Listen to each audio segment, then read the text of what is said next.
Le livre de Osée, premier chapitre.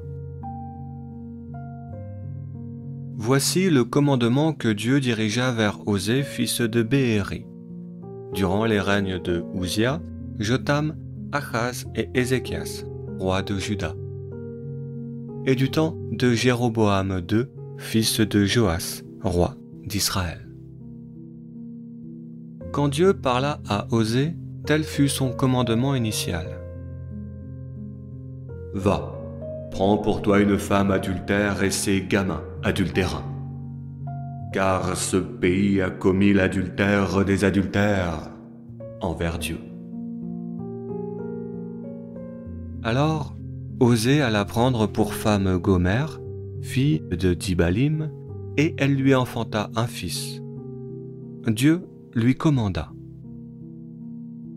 Donne-lui le nom de Dieu va semer, c'est-à-dire en hébreu, Jezréel. Car bientôt, je rétribuerai la maison régnante sur Israël du sang que Jéhu fit couler pour prendre le pouvoir. Bientôt, je sèmerai une nouvelle graine qui remplacera l'ancienne. Alors, cessera son emprise sur le royaume d'Israël. Car, en ces jours, je casserai l'arc d'Israël dans la vallée de Jezréel. Gomère tomba enceinte et enfanta une fille, et Dieu commanda. Donne-lui le nom de celle sans pitié, ni compassion, ni amour, c'est-à-dire en hébreu de lo-ruama. Car je ne continuerai plus à avoir de la pitié, de la compassion ou de l'amour pour la maison d'Israël. Car ce qu'elle supporte, je le leur ferai supporter. Mais pour la maison de Juda, j'aurai de la compassion, de l'amour et de la pitié. Car ils sont les rescapés de Dieu et des siens. Mais je ne les sauverai ni de l'arc, ni de l'épée, ni des batailles, ni des chars de guerre, ni des cavaliers. Après avoir enfanté Lo-ruama, Gomère tomba enceinte et enfanta un fils. Dieu commanda à Osée. Donne-lui le nom de celui qui n'est pas mon peuple, c'est-à-dire en hébreu de la Hammi. Car tu n'es pas mon peuple, et je ne serai pas ton Dieu.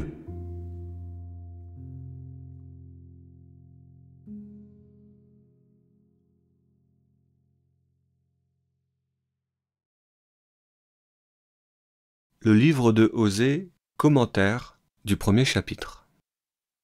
Grâce à l'incipit de ce premier chapitre, nous sommes capables de dater assez précisément l'époque durant laquelle Osée prêcha au nom de Dieu.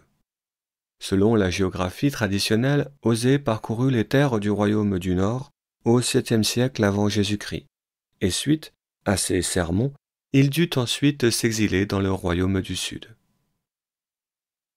Parmi les rois cités, le plus célèbre est certainement Ézéchias, qui est le compilateur des 7 derniers chapitres des Proverbes de Salomon, et qui était considéré dès son vivant comme le digne fils de David et de Abraham, c'est-à-dire en français un roi juste et en hébreu Melchisédek.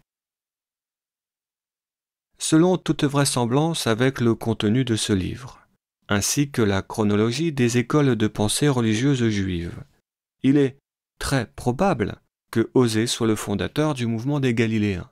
Cette intuition est d'ailleurs confirmée par la tradition rabbinique qui raconte que c'est en ces terres septentrionales qu'il fut inhumé, ce qui suppose qu'il s'agissait de sa terre de naissance. Selon l'historiographie du livre de Josué, fils de Nun de la tribu d'Éphraïm, la Galilée est la région qui fut attribuée aux tribus de Nephtali, Zabulon et Issachar. Cette région se divise géographiquement en deux sous-parties, l'une montagneuse et s'appelant la Haute Galilée, et l'autre faite de collines et qui s'appelle la Basse Galilée. Dans la Basse Galilée, qui borde la vallée de Jezréel, se trouve le mont Tabor et la ville de Nazareth. Selon les prophéties testamentaires de Jacob, fils de Isaac, fils de Abraham, Nephtali est une biche en liberté qui profère de plaisantes paroles. Et je dois dire que je trouve que Osée professe au nom de Dieu de plaisantes paroles avec une certaine liberté de ton. Enfin, étymologiquement, le nom que porte l'auteur est riche de sens, puisqu'il signifie celui qui sauve, c'est-à-dire en hébreu l'impératif du verbe sauver à la deuxième personne du singulier, comme dans sauve-nous. Maintenant, concernant l'interprétation que je fais de ce premier chapitre et les sens cachés qu'il recèle. Tout d'abord, parlons de la parabole de l'époux, de l'épouse infidèle et de ses enfants adultérins. Figurativement, dans la culture sémite antique, la femme est au service de son mari. Et comme l'époux représente Dieu, l'épouse représente figurativement le culte qui est officié au service de Dieu, c'est-à-dire le sacerdoce ou son synonyme en français, la prêtrise. Quant aux enfants adultérins, ceux-ci représentent soit au sens restrictif les servants et les servantes de Dieu, c'est-à-dire dans le cas d'espèce, les Cohen et les Lévi, soit dans un sens extensif, les croyants et les croyantes. Prise inversement la parabole de l'époux, de l'épouse fidèle et de ses enfants reconnaissants, sous-entend que les liens qui unissent les croyants, le culte et Dieu sont d'une nature amoureuse et familiale. Elle sous-entend aussi que la dévotion du croyant envers son Créateur évolue dans sa compréhension vers un sentiment de dignité. Par ailleurs, dans cette parabole, Dieu ne se retrouve plus comme l'être suprême éloigné de sa création, mais il se retrouve proche de nous et comme des enfants, nous lui devons obéissance. Ainsi, à la fois craintive et admirative envers notre Créateur, s'ajoute désormais la foi amoureuse et obéissante envers notre Père qui est aux cieux. Dans un sens, cette parabole préfigure l'image chrétienne de notre Père, Abba, comme elle préfigure le discours de Jésus-Christ sur le besoin d'avoir un esprit de plénitude et de paix. Car c'est par un amour sincère et bienveillant que le foyer fait l'union, et qu'il devient ainsi entier et en paix. Ensuite, concernant le choix du nom de Gomère, il y a beaucoup à dire sur ce sujet. Tout d'abord, le prénom de Gomère n'est pas un nom de femme. C'est dans le livre un nom d'homme. Et selon le chapitre 10 du livre de la Genèse, il s'agit plus précisément du nom de l'un des fils de Japheth, fils de Noé. Selon la table des peuples, Gomère est l'ascendant de divers peuples au nord. Flavius Joseph de la tribu de Lévi en fait l'ascendant des Germains, des Gaulois, des Celtes et des Scythes. Et selon le chapitre 10 du livre de la Genèse, les enfants de Gomère sont Tigram, Samothée, Riphath, Togarma et Ashkenaz.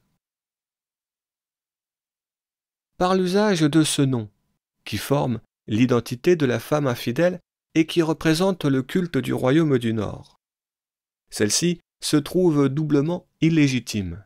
D'une part car elle porte le nom d'un homme, mais aussi car ce nom la rapproche de la descendance de Japheth. Or, la descendance d'Abraham, d'où découle la descendance de Jacob, surnommée Israël, découle de celle de Sem, le fils de Noé, frère de Japheth. Dans la bouche de Ézéchiel, prophète de la tribu de Lévi et successeur de Osée durant la période des prophètes. Gomer est désigné au chapitre 38 de son livre comme faisant partie des armées de Gog, venant de Magog, et qui marche contre la descendance d'Israël pour la détruire. Nous voyons donc que dans la bouche d'un contemporain de Osée, le nom de Gomer n'est pas porteur d'une identité favorable pour Israël. Ensuite, concernant Dibalim, le nom du père de l'épouse infidèle. Celui-ci signifie en hébreu les 2 figues pressées. Il est possible que ce soit une référence au chapitre 23 du livre du Deutéronome, verset 1. Celui dont les testicules ont été écrasés, ou l'urètre coupé, n'entrera point dans l'assemblée de l'Éternel. Ce qui répète encore une fois l'illégitimité de Gomer, de par son ascendance, de par sa descendance, de par son nom, et surtout de par ses actions. Maintenant, étudions les sens cachés concernant les enfants de Gomer, c'est-à-dire les enfants du culte du royaume du Nord qui s'autoproclament Israël. Le premier fils s'appelle Jezréel, ce qui signifie Dieu a semé. Le sens caché de ce nom est que le culte infidèle, officié dans le royaume du Nord, donnera le fruit de sa propre destruction. Car le fruit de l'idolâtrie fera que Dieu sèmera ce qui va remplacer cette mauvaise culture. Mais surtout, ce que je trouve particulièrement édifiant dans l'usage du nom de Jezréel, c'est que cette dénomination préfigure l'usage que Jésus-Christ fera des termes de semeur et du jour de la moisson. Le deuxième enfant est une fille, et elle se nomme Lo-Ruhama. Son nom signifie que le fruit de l'infidélité envers Dieu ne développe pas dans la famille des croyants un sentiment d'amour et de compassion. Au contraire, le culte idolâtre donne comme engeance la division et le ressentiment entre les 2 factions qui se voyaient pourtant, auparavant, comme des frères et des sœurs. Osée nous indique ainsi, secrètement, que selon sa compréhension, la division est le fruit du culte officié par le sacerdoce. Puisqu'à l'époque de Osée, les 2 factions d'Israël se définissent à minima comme des rivaux et à maxima comme des ennemis. Le troisième enfant s'appelle La-Hami, et là aussi le sens est assez clair. Dieu ne reconnaît pas ceux qui suivent ce culte comme son peuple. Ce culte infidèle est même à l'origine de son désamour et de sa désapprobation. Et c'est parce que ce culte développe entre les enfants d'Israël le mensonge et la haine que le royaume du Nord ne peut plus faire partie de son peuple. Enfin, pour conclure ce premier commentaire, je souhaiterais éclaircir le sujet de l'arc d'Israël cassé dans la vallée de Jezréel. L'arc d'Israël est une image linguistique qui vient encore une fois du chapitre 49 de la Genèse.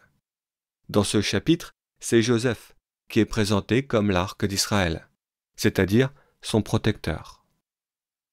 La maison régnant sur le royaume du Nord se présente comme étant légitime car elle descend de Éphraïm, l'héritier de son père Joseph. Malgré cette apparente légitimité, Osée prophétise que la puissance de la maison royale du Nord sera brisée dans la vallée de Jezréel. Dans cette même vallée où Osée sermonne et prophétise.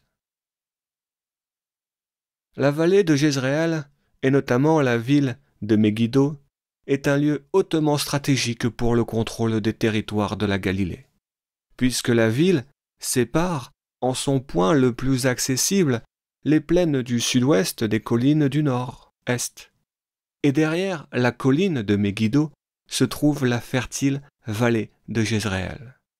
Ces terres fertiles nourrissent les habitants du Nord et par conséquent, son contrôle permet d'acquérir la suzeraineté sur le Nord. La vallée de Jezreel et sa place forte de Megiddo, aussi appelée Har Megiddo, le mont Megiddo en hébreu, ou Armageddon en grec, est un lieu hautement symbolique dans la culture israélienne, car c'est en ce lieu que se déroulèrent et se dérouleront de nombreuses batailles qui marqueront et marquèrent l'histoire de la Terre sainte.